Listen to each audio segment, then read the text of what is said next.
जय श्री राधे।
प्रसंग चल रहा है धाम का और कृपा का।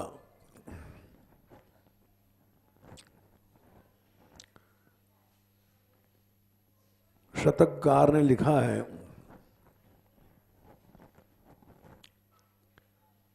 एक बड़ा विचित्र श्लोक है। दूरे चैतन्य चरणा कलि कलिराविर्भून महान, कथम कृष्ण प्रेम प्राप्ति बिना वृंदावन रज सेवया।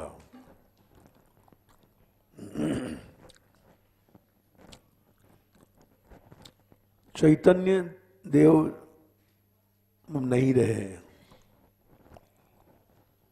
दूरे चैतन्य चरणा। जब प्रकट थे, जैसे भगवान अवतार काल में प्रकट रहते हैं,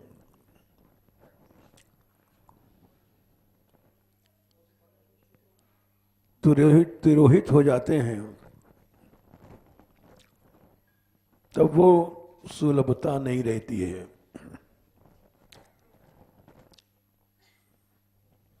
जब आचार्य लोग यहाँ थे, अब वो चले गए।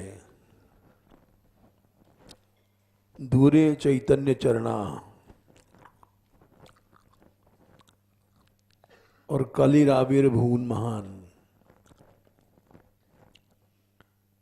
कलयुग महान बहुत बड़ी शक्ति से बढ़ रहा है, तो कृष्ण प्रेम कैसे प्राप्त हो गए।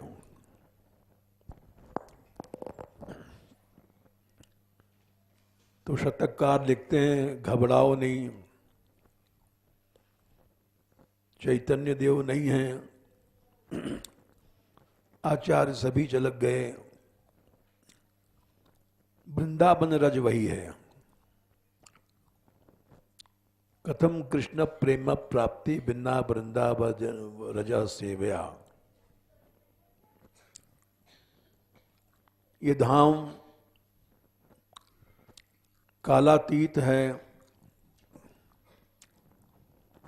मायातीत है। जैसा कि यहाँ लिखा गया है, इसमें आस्था कोई कोई रख पाता है।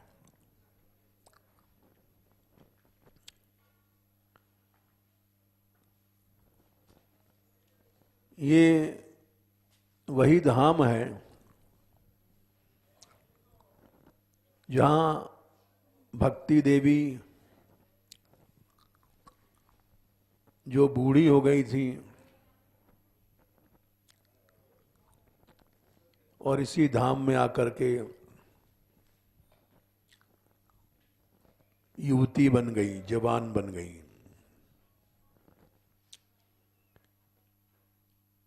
ये पहले ही कहा गया है श्रीमद् भागवत महात्म्य, वृंदावनस्य संयोगात् पुनस्त्वं तरुणी नवा,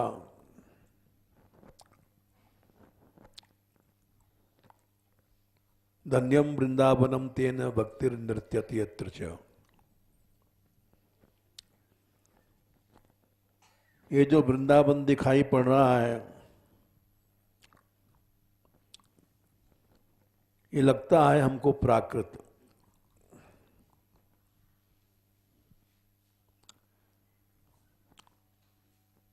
यहाँ जितने भी कलयुग के उत्पात हैं दिखाई पड़ते हैं।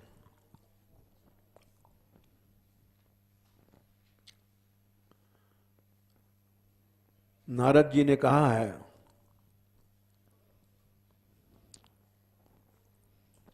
कि वृंदावन को प्राप्त करके तुम फिर से युवती बन गई।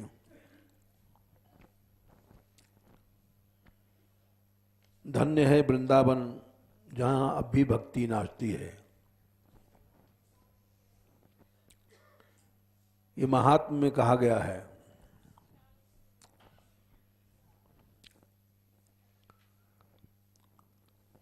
महात्म 1/50। तत्र घोर कलेर योगात पाखंडा है खंडतांग का। घोर कलयुग है 49, महात्म 1/49। पाखंडियों ने, हम लोगों ने भक्ति के सब अंग खंडित कर दिए गए हैं। पैसा ने सबको खंडित कर दिया। कथा सारस ततोगतः, भगवान की कथा वो भी हम लोग विप्रैर भागवती वार्ता गेहे गेहे जने जने, कारिता कण लोभे न कथा सारस ततोगतः। कथा को सारहीन बना दिया हम लोगों ने। धामों को, तीर्थों को सारहीन बता दिया। अत्युग्र भूरि कर्माणो नास्तिकारौरका जनाः, तेपि तिष्ठन्ति तीर्थेषु तीर्थ सारस ततोगतः। तीर्थों में, धामों में, सब जगह ऐसे लोग रहते हैं कि वो अपनी शक्ति छिपा लेते हैं। तो इसलिए घोर कली के योग से, पाखंड से भक्ति के सभी अंग हमने खंडित किए। भक्ति कह रही है हमारे सब अंग हम जैसे पाखंडियों ने तोड़ दिए, सबको व्यापार बना दिया। प्रहलाद जी ने भी कहा है, मौन व्रत श्रुताध्ययन स्वधर्म। जितने भी वार्ता, हम लोगों ने वार्ता व्यापार बना दिया।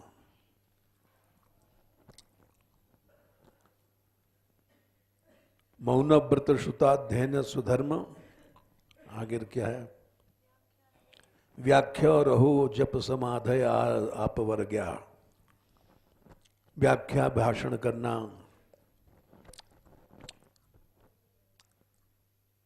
रहो एकांत रहना, जप करना, समाधि, मन की एकाग्रता करना, ऐसा व्यापार बना दिया।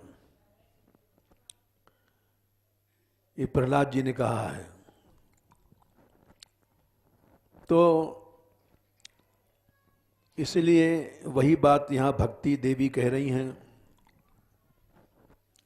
कि घोर कलयुग में पाखंडियों ने हमारे अंगों को तोड़ दिया, खंडित कर दिया। दुर्बला हम चिरम याता, मैं दुबली हो गई हूं। हमारे ज्ञान वैराग्य दोनों पुत्र भी मंद हो गए हैं। और इस बात को बहुत विस्तार से कहा गया। नारद जी से कह रही हैं, समस्त तीर्थों में घूम आई, हरि क्षेत्र कुरुक्षेत्र श्रीरंग सेतु बंधन, सब जगह कलयुग ने नष्ट कर दिया। न सत्य है, न तप है, न शौच है, न दया है, न दान है। सब जीव उदरम भरी अपने पेट के लिए सब काम कर रहे हैं।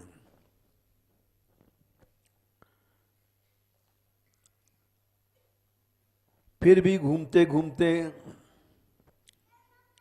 यामुनम तटमापन्नो यत्र लीला हरेरभूत, सारे भारतवर्ष में घूम घूम करके जमुना किनारे आए जहां पर भगवान की लीला हुई थी।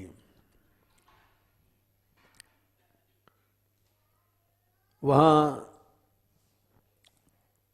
मैंने देखा दो बुढ़े मरणासन्न हैं और दिव्य देवियां उनकी सेवा कर रही हैं।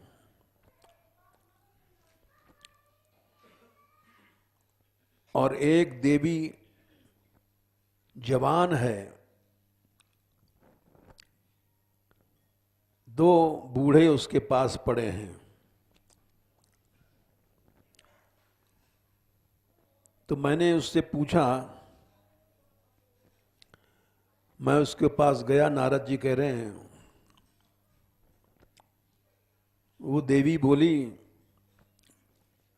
हे साधो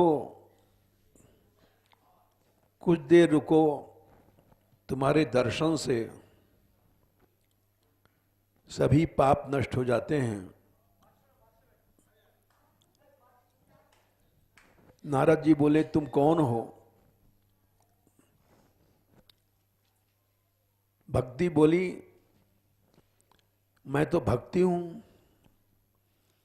ये दो जो बूढ़े पड़े हैं ये ज्ञान वैराग्य हैं।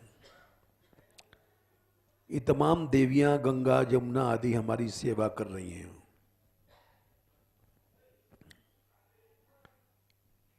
और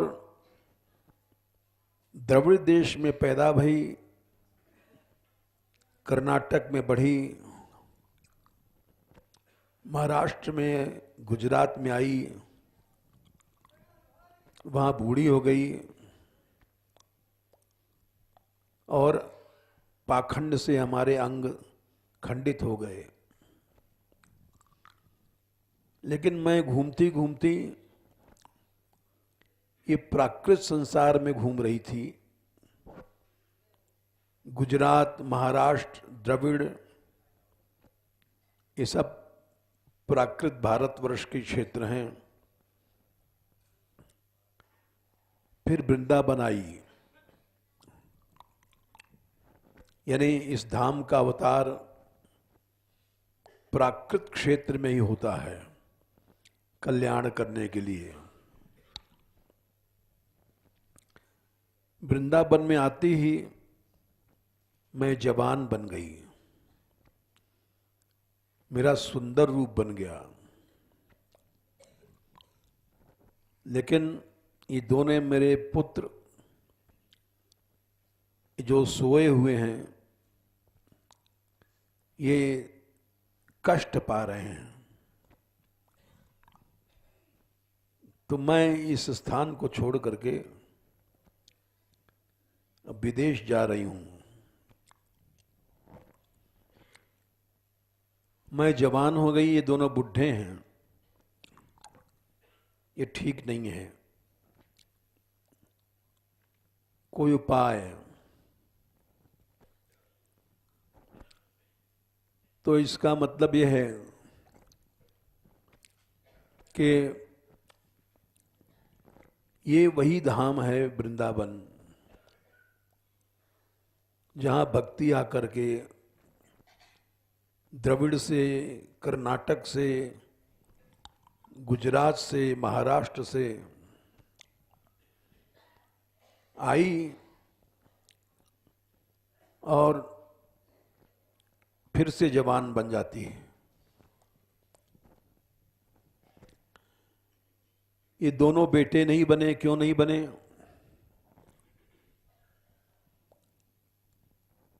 तो उसका उपाय क्या है? उसका उपाय कृष्ण कथा है। नारद जी ने कहा,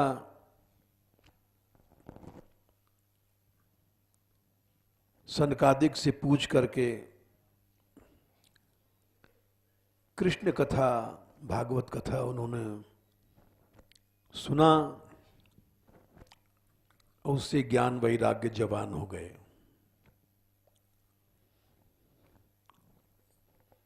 तो ये हमने इसलिए सुनाया कि धाम में अचिंत्य शक्ति है। ये बात चौथे स्कंद में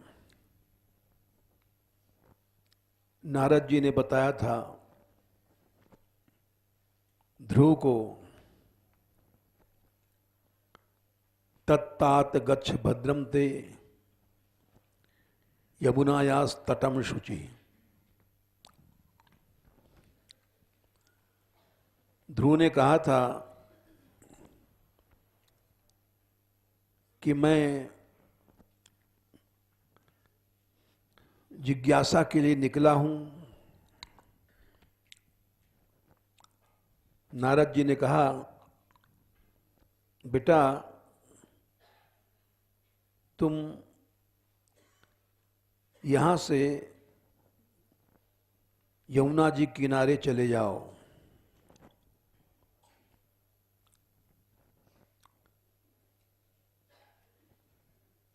चौथा स्कंद 8वां अध्याय 42। कानपुर से गंगा किनारे से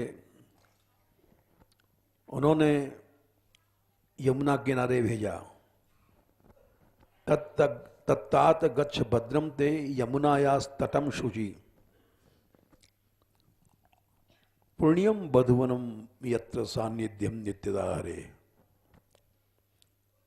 ये भागवत का श्लोक है। यहां भगवान नित्य रहते हैं।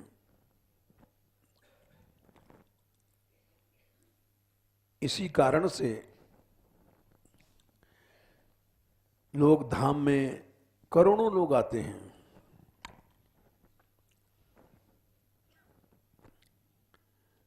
तुम वहां चले जाओ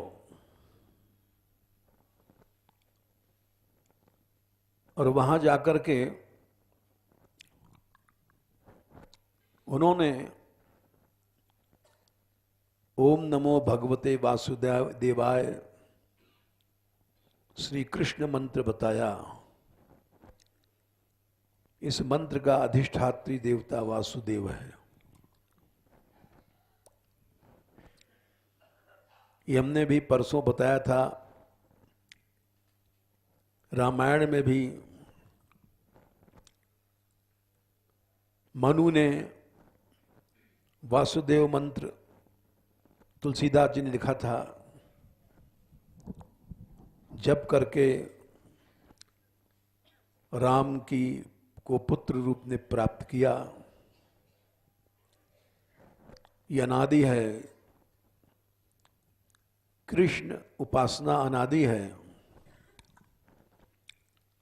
अम्बरीश के प्रसंग से बताया हमने। कामबन में अम्बरीश की रानी आती थी, एक कुंड बनाया है उन्होंने, ब्रज उपासना करते थे लोग। कृष्ण उपासना अनादि है, और ये श्लोक भी बताया था 4:8:57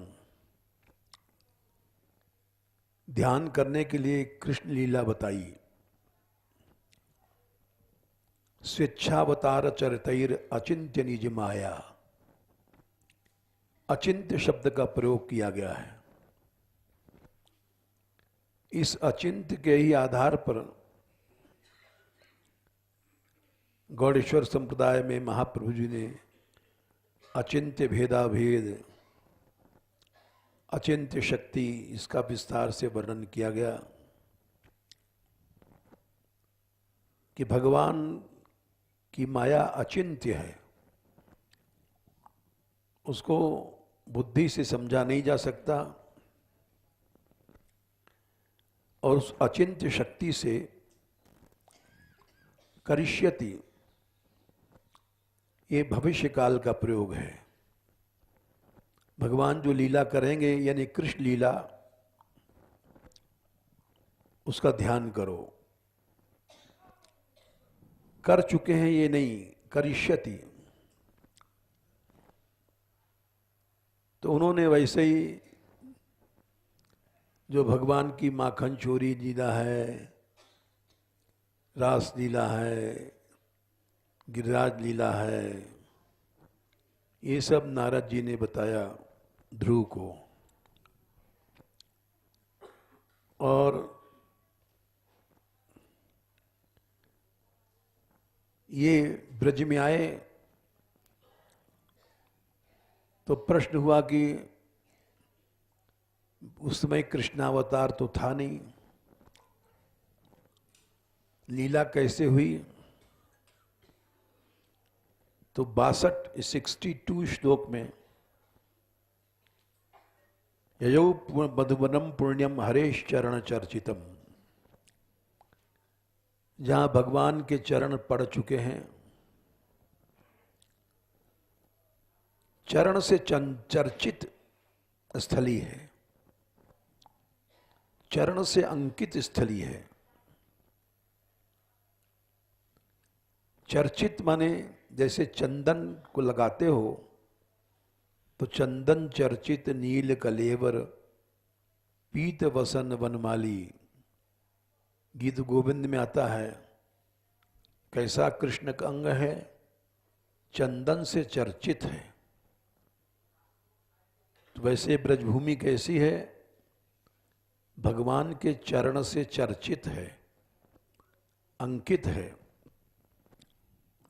अनादिकाल से यहाँ लीला हो रही है, कोई नई लीला नहीं भई है।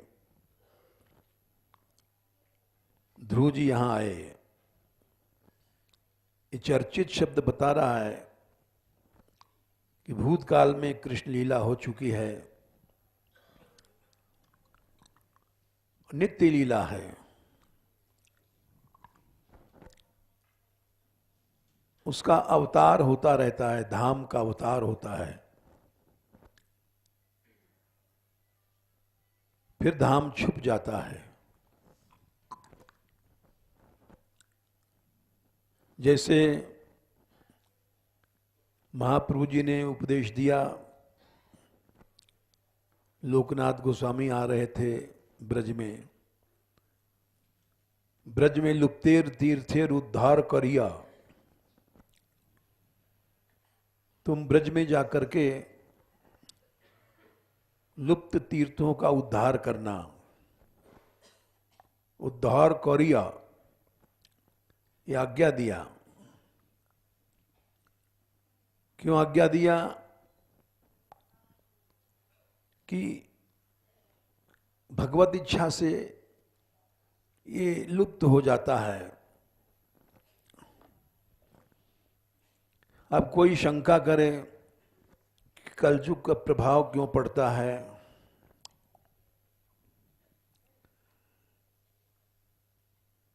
तो इसका उत्तर एक ही है, कलयुग में शक्ति नहीं है धाम के प्रभाव को कम करे। इन प्रश्नों का उत्तर यही है, सनकादिक ने जब शाप दिया तदवाम अमुष्य परमस्य विकुंठ भर्तु कर्तुम प्रकृष्टम ही धीमहि मंद धीभ्याम, तुम लोग जाओ बैकुंठ छोड़ के चले जाओ। लोकानितो व्रजत मंतर भाव दृष्टिया पापी शस्त्र इमे रिपयोस्यत्र, शाप दे दिया, तुम बैकुंठ छोड़ करके चले जाओ नीचे,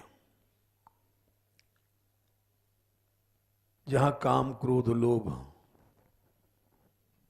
जीव पर आक्रमण करते हैं, वहां कोई शंका करे कि वहां शाप कैसे चल गया। वैकुंठ में कुंठा है ही नहीं है, नित्य धाम में कुंठा नहीं है।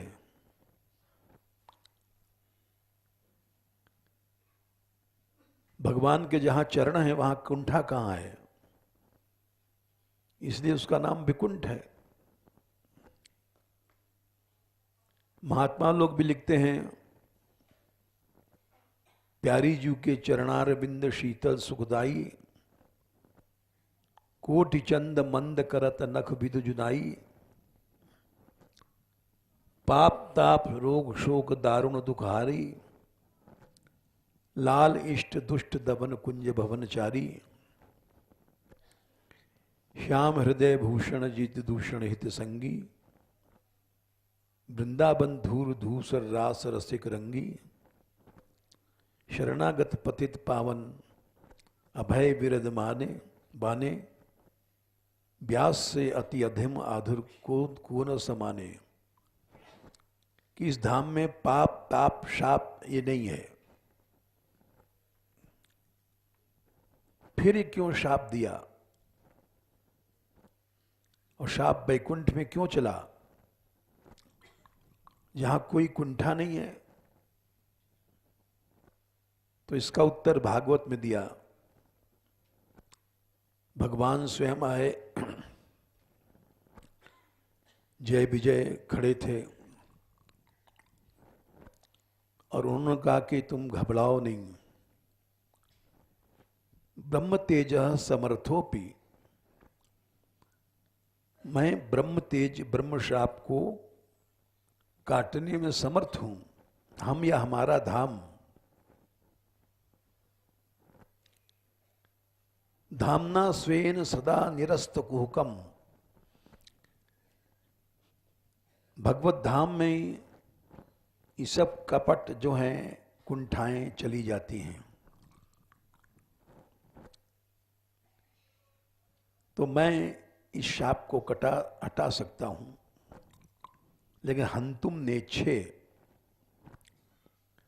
मैं नहीं चाहता हूं कि शाप हटे। हंतुम नेच्छे मतम ही में,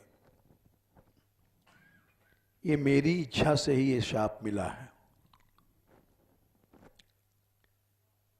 यानी भगवान की इच्छा से ही इस धाम की क्या चलाई, नित्य धाम में भी शाप चलता है। ये सब लीला की भूमिकाएं हैं। तो इसलिए ये धाम में भगवत इच्छा से कलयुग के धर्म दिखाई पड़ते हैं। वैसे यहां है नहीं वे धर्म। इस धाम का अवतार होता है केवल जीवों को कृपा देने के लिए, कल हमने इस प्रसंग को बताया था, यद प्रेमामृत सिंधु सार रसदम पापैक भाजाम अपि। इस धाम में वो शक्ति है महान पापियों को भी प्रेम देने की। इसलिए महाप्रभु जी ने कहा, ये शतककार ने कहा, दूरे चैतन्य चरणा।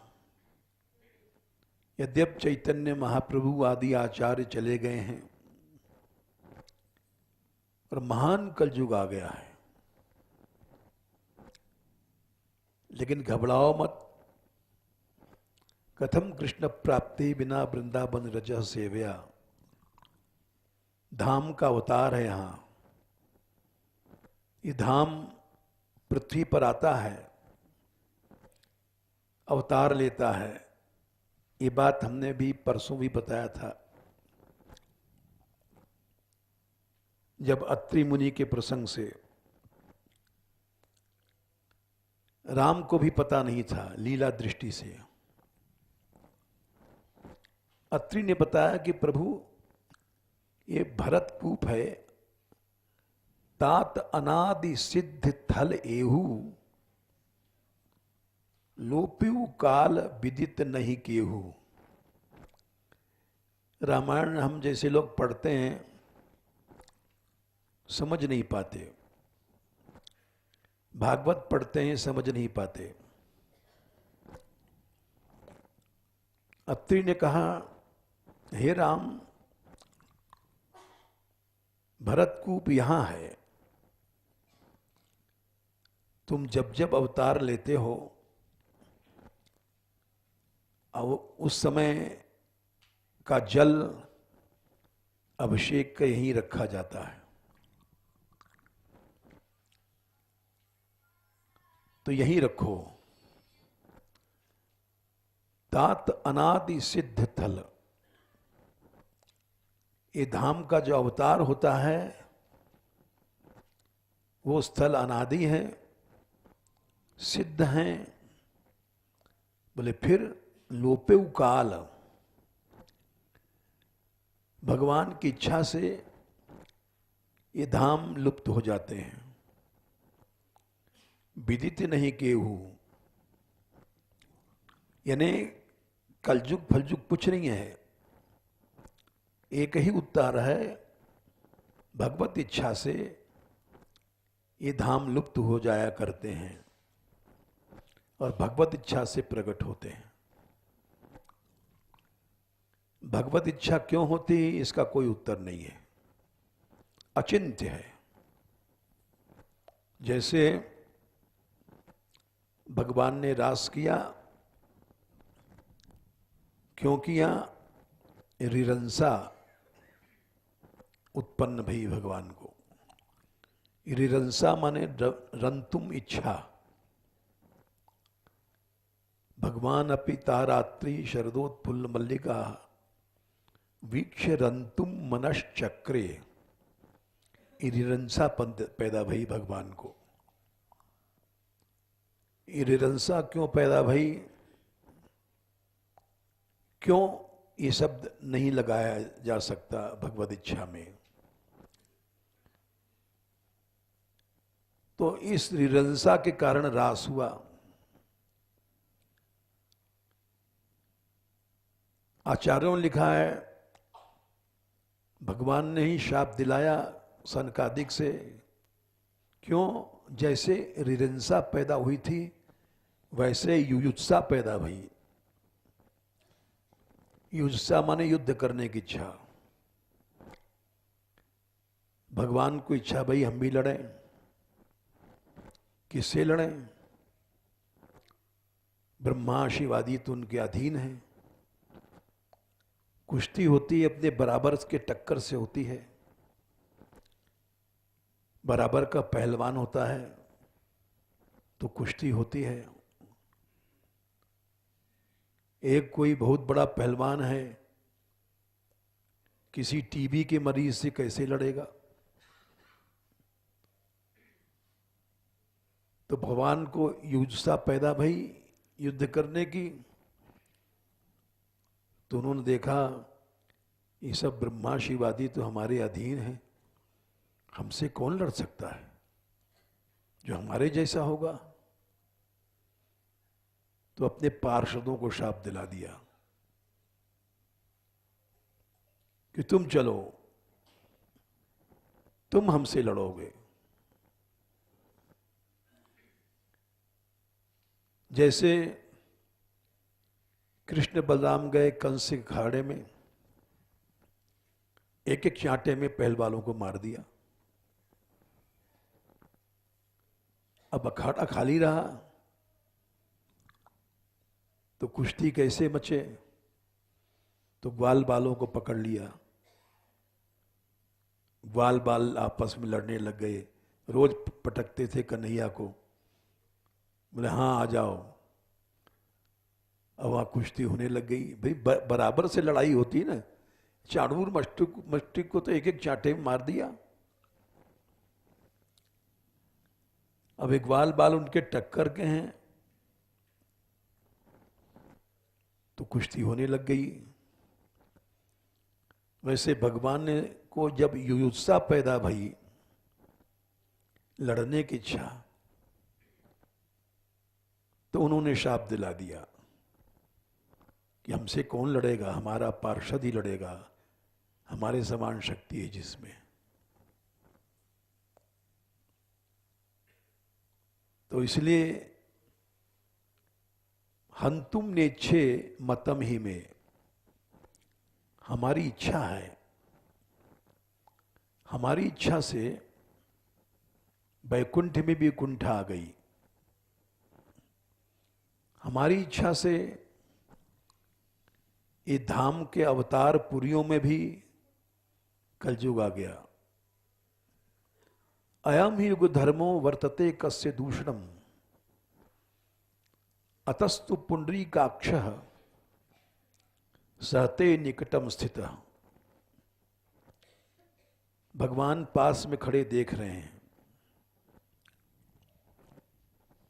क्योंकि भगवान की इच्छा है। भगवान क्यों ऐसा करते हैं, ये अचिंत्य है। इफ बट किंतु परंतु लेकिन मगर चूंकि ये सब नहीं लगता है।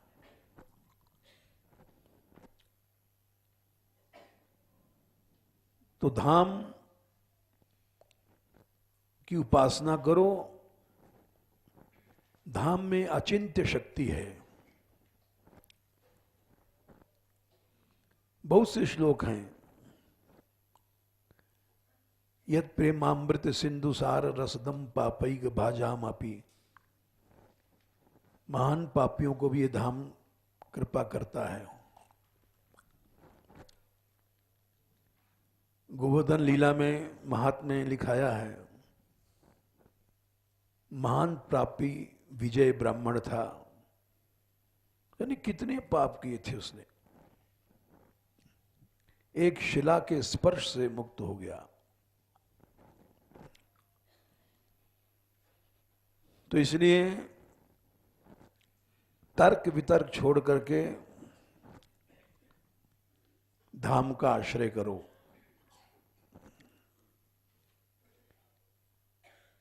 यह प्रसंग जाने को इस धाम की महिमा को कोई कोई जान सकता है, सब नहीं।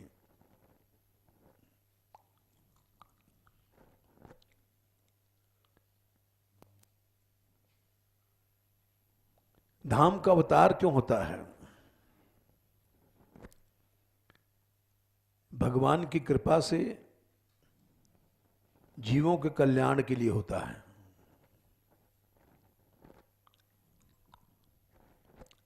भगवान का अवतार क्यों होता है? सोई जस गाय भगत भवत रही, कृपा सिंधु जनहित तनु धरही। जनहित, संसार का कल्याण हो जाए, इसलिए भगवान अवतार लेते हैं। धाम का अवतार क्यों होता है? जनहित, हम जैसे पापी लोगों पर भी कृपा हो जाए। साधन से कोई भगवान को पा नहीं सकता। क्यों? शिव बिरंच कह मोहई, उत्तरकांड 62। ब्रह्मा शंकर को भी मोह हो जाता है।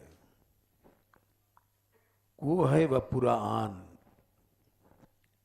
कौन है बेचारा जो भगवान की माया शक्ति के पार जा सकता है? असजिए जाने भजई मुनि मायापति भगवान। केवल भगवान का भजन करो बस, किंतु परंतु मत करो। हम अपना एक अनुभव बता रहे हैं। करीब 30 साल पहले हमको एक इच्छा पैदा हुई विद्या पढ़ने की, कि हम स्वयं भागवत समझें। हम अपने गुरुदेव के पास गए और उनसे कहा कि हम पढ़ना चाहते हैं। उन्होंने मना कर दिया।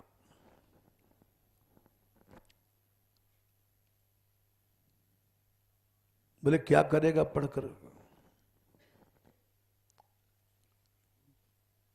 पढ़ाई से तो कल्याण होना नहीं है। व्याकरण पढ़ेगा, शंकराचार्य ने खंडित किया है। प्राप्ते सन्निहिते मरणे नहीं नहीं रक्षति डुंकरी करने। विद्वान आदमी कहेगा डुंकरीय धातु है। हम तुम लोग नाम ही नहीं समझ पाएंगे डुंकरी कहां से आया। विद्वान कहता है मूल धातु है डुंकरिया। अनुबंध होने के बाद डकार का लोप हो गया, यकार का लोप हो गया, क्री बचा। क्री का रूप बनता है करोति। अब डुंकरी करने कह दिया तो मालूम पड़ता है कि हाँ विद्वान है। मूल धातु उसको याद है। शंकराचार्य ने कहा जब तू मरने लग जाएगा तो डुंकरी फुंकरी नहीं बचाएगा। ये केवल गोविंद का ही नाम बचाएगा। तो उन्होंने मना कर दिया।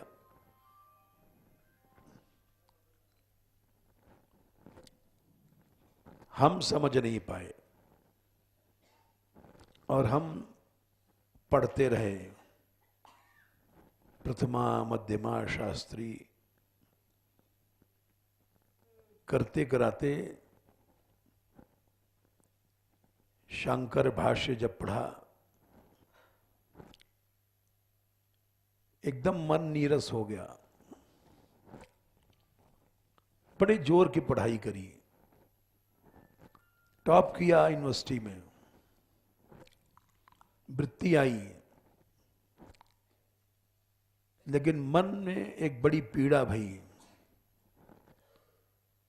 कृष्ण गुण गाते थे, कृष्ण नाम लेते थे, ये क्या फंस गए चक्कर में। फिर लौटे और वही काम करना पड़ा, कृष्ण गुण गाना पड़ा। लेकिन उस समय उनकी बात मान लेते। उन्होंने कहा था कि तुम्हारे ये अवस्था अब नहीं लौट के आएगी। वो टहलने आते थे, हमारी किवाड़ बंद रहती थी, वो खटखटाते थे, हम खोलते थे। बोले वाह बड़ा सुंदर जीवन है।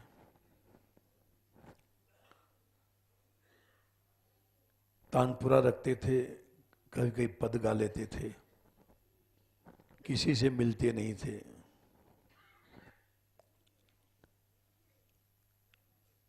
उनकी बात सत्य निकली, आज तक वो जीवन नहीं लौटा।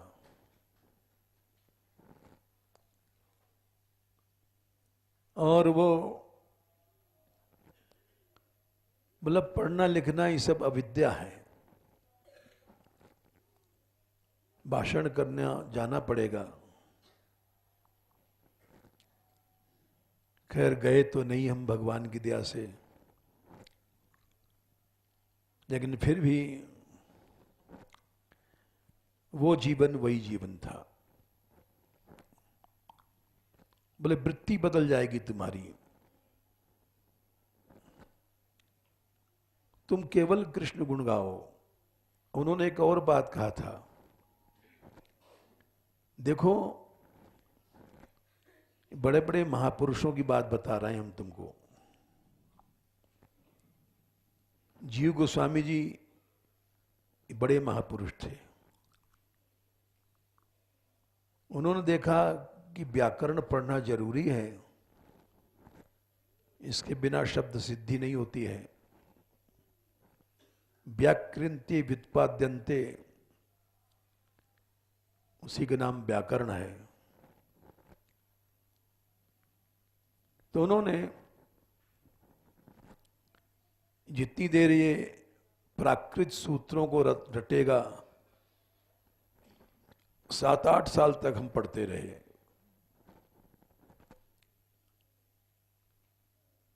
तो उन्होंने हरिनामामृत व्याकरण बनाया कि पाणिनि व्याकरण को पढ़ने में समय क्यों नष्ट होता है, हरिनाम छूटेगा, हरिनाम कीर्तन छूटता है। तो हरिनामामृत व्याकरण बताया, उसके पढ़ने से शब्द सिद्धि हो जाएगी। यद्यपि उनके बनाने के बाद भी प्राकृत व्याकरण चल रहा है, बहुत कम लोग उसको पढ़ते हैं। लेकिन उनका लक्ष्य था कि ये सब चीजें क्या होता है शब्द व्युत्पत्ति से, शब्द सिद्धि से कुछ नहीं होगा। कुंती माता ने यही कहा है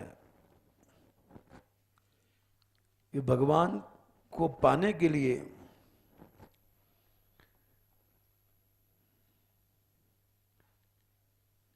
प्रथम स्कंद में 8वें अध्याय में शृण्वन्ति गायन्ति गृणन्ति भीक्षण सह स्मरन्ति नंदन्ति तबे हितम जना। हित मने भगवान की लीलाओं को गाओ, सुनो, स्मरण करो, बहुत जल्दी तुमको भगवान मिलेंगे। तयो पश्यन्त्य चिरेण तावकम भवप्राहो परमं पदाम्बुजम। भगवान के चरण पाना है तो केवल कृष्ण लीला, कृष्ण गुणगान, कृष्ण नाम, इसी का आश्रय लो। भगवान ने उद्धव से कहा, भक्त्या संजातया भक्त्या। इसी को तुलसीदास जी ने कहा है, साधन सिद्धि राम पद ने हूं। साधन अवस्था में भी भगवन नाम, सिद्धावस्था में भी भगवन नाम। भगवन नाम, भगवत गुण, भगवत रूप चिंतन, यही एकमात्र भवसागर से पार होने का उपाय है। लेकिन सद्वासना पैदा हुई थी। छूट जाए सब असद वासना, मन की दौरा दौर। नित्य धाम में जाने के लिए ये सद्वासना भी बाधक है। असत वासना, भोग आदि तो बाधक ही है, ये सद्वासना भी बाधक है। ये मनुष्य को ये पिशाचिनी है, खा जाती है। भुक्ति मुक्ति स्पृहा यावत पिशाची, 8 साल खा गई हमारी। पीछे समझ में आया कि इतने दिन तक हम पहले तानपुरा पर गाते थे 3-3 घंटे भगवत लीला, वो छोड़ा जब बड़ा कष्ट हुआ, फिर वहीं आना पड़ा। कृष्ण गुणगान, कृष्ण रूप ध्यान, कृष्ण लीला गान, धाम महात्म्य। तो इसलिए शृण्वतः श्रद्धया नित्यम गृणतश्च स्वचेष्टितम। दूसरे अध्याय में 8वें श्लोक में कहा है, बहुत जल्दी भगवान आएंगे तुम्हारे पास, जैसे कुंती माता ने कहा है। चेष्टितम, उनकी लीलाओं का गान करो, उनके गुणों का गान करो। शृणुतः श्रद्धया नित्यम गृणतश्च सुचेष्टितम, कालेन नाति दीर्घेण भगवान विशते हृदय। दूसरे स्कंद में 8वें अध्याय में है। अति दीर्घ मने बहुत जल्दी भगवान आएंगे।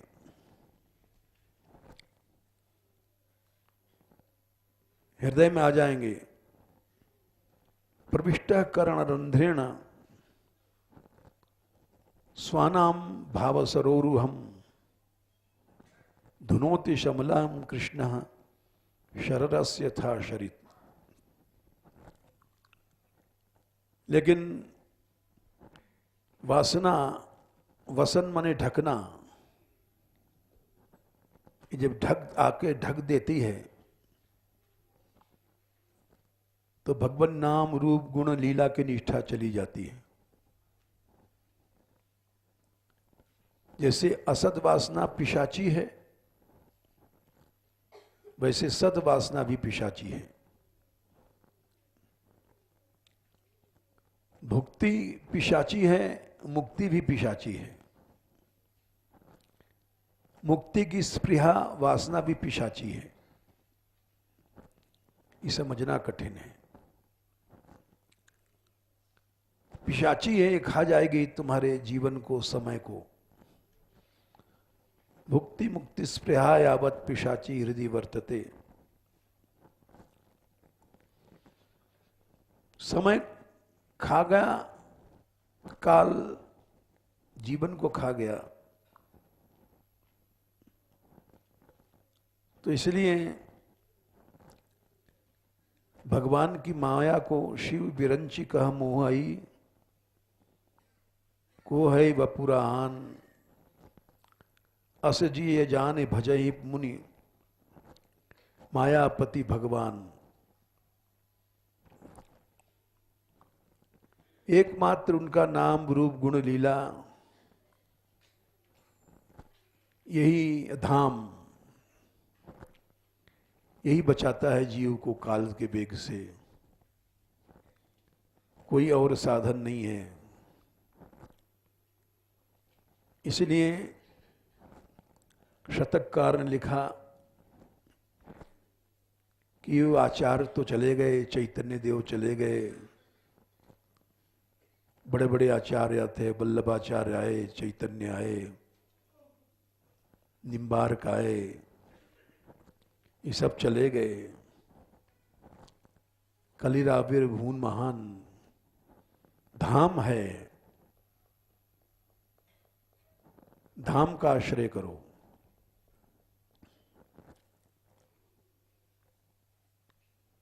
क्योंकि धाम में अचिंत्य शक्ति है।